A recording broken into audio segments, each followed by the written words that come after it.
This is Market Day Report. I'm Tony St. James. Welcome to another trading day. This could get interesting. Obviously, you've heard the news overnight. 180,000 metric tons of soybeans sold to China. Now, this would be delivery this marketing year, December, January. So, again, we'll wait and see what happens. But that's what the trade's been waiting for, right?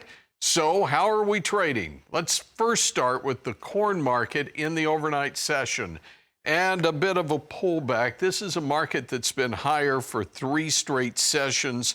Penny lower, though, $4.31 a bushel on that D's.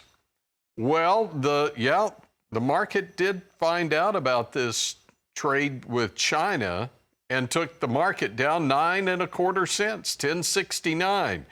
So you're scratching your head going, why, if this is what the markets wanted, are we pulling back? Well, maybe that's a good time to bring in Brian Hoops, Midwest Market Solutions. Brian, again, just thinking logically, that doesn't make sense. So how's the market reacting to this? A lot of times the markets do not make sense. They don't think logically. They're called futures markets. They're always anticipating. And when we first started hearing news about President Trump meeting with Chinese President Xi, there was a rally in soybeans. He called off the meeting. We pulled back. Rally again when the meeting was announced as being back on. And now that we've had this announcement, it's kind of the buy the rumor, sell the facts sort of effect. I think we've already traded China stepping into the marketplace and signing a trade agreement. So we step back and look at the big picture. China is very ceremonial always has been. Every time they've made a trip to Des Moines, Iowa, for example, toured soybean processing facilities, they always have had a ceremonial signing of soybean purchases. They've done that again. That's what is expected to happen at least tomorrow anyway.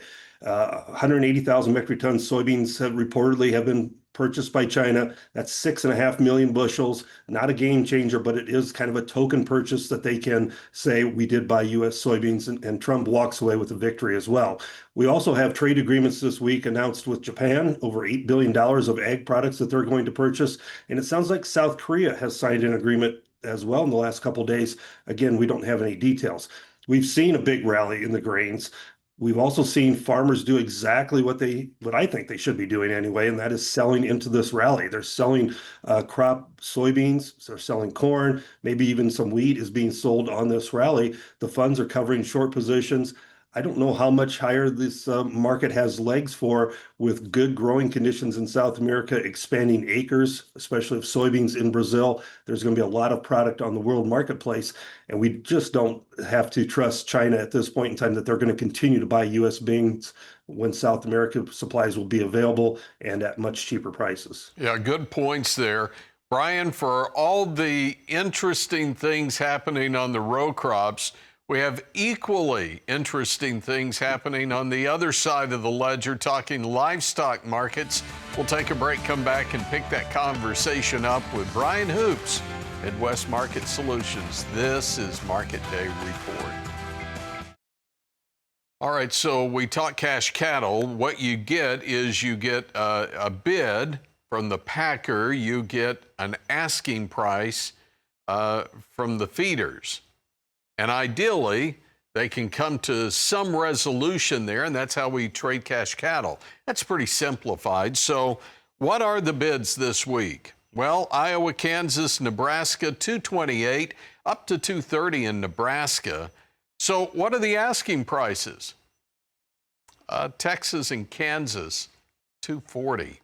Let's go to live cattle futures. And the reason I bring all that up is that October contract trades today, tomorrow, and Friday, and then it expires, and it's trying to figure out where cash will settle this week. 82 lower yesterday at 228. The deferred contracts, obviously most active, like December, it was lower, but the others were all higher. Now 5 sessions lower for feeders, and the losses have exceeded $40 in some of those deferred contracts as April fell $12 to 1855. And then we have the hog market. It's been lower for 5 straight sessions. What's happening? President, Midwest Market Solutions, is Brian Hoops. Brian, again, kind of an interesting day of trade yesterday with the live cattle kind of divorcing themselves from the feeders. Yeah, they certainly did. They tried to rally. In fact, they're a couple dollars higher at one point during the session, but when you have feeders sharply lower, it's really tough to get those live cattle to rally. Now, you mentioned some cash cattle trade, and there's just a handful of trades out there, but it's at lower money. Iowa was 228, Nebraska at 230. That is at least $7 to $10 down from a week ago, but really not enough to really make a market. And there was only a handful of trade in Kansas. I'm talking like 145 head traded yesterday at that 230 mark. So most of the asking prices are in that 238, 240 range, as you mentioned. They want that higher money. So we're going to have a standoff, I think, till the end of the week to see if these futures want to recover. Of course, our our feeder cattle sales, our auctions on Monday, they were sharply lower, as we've discussed in the past, but they were, anywhere from $20 to $50 weaker at some of the sale barns like Joplin, Missouri, and Oklahoma City. Big drops there. Now, a couple things that we need to know about. Expanded limits will be in effect today for the CME. So even though we didn't trade limit down, we did trade past the normal trading limits in feeders yesterday, and that triggers the rule to have expanded limits again today, which is a good thing so that everyone can trade and get in or out of positions as they need. Margins were increased on the close yesterday for live and for feeder cattle. So those are a little bit more expensive here now to see these increased margin requirements. Probably going to produce a little bit of selling right off of the opening.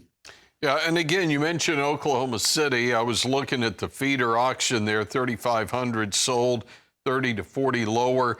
Here's what really jumped out at me: calves going 40 to 50 lower. But I've also heard some rumors that there's some auction barns, and I don't know if Yankton was one of them, that had a pretty good sell. Yeah, I don't have the numbers on Yankton. We have an office there, but I didn't get the numbers. But yeah, it was a good sale. They had pretty much steady type numbers, I think, at decent volume. So maybe demand in the north is going to be a little bit stronger than what we saw in some of the southern plains like Oklahoma City and Joplin. Okay, and before we go, we've really been watching how gold trades along with cattle here. Just a few seconds left. Final thoughts on the gold market. If we didn't have enough volatility in the grains and the livestock, you also have stock market reaching new all-time highs. You have a lot of volatility in the gold and silver. They've had 4 or 5 day corrections, sharp corrections lower, but it's about 10%, and that's normal correction. Now we're seeing a pretty strong recovery here going into the morning hours. See if we can see some sort of retracement after these big losses here in both gold and silvers.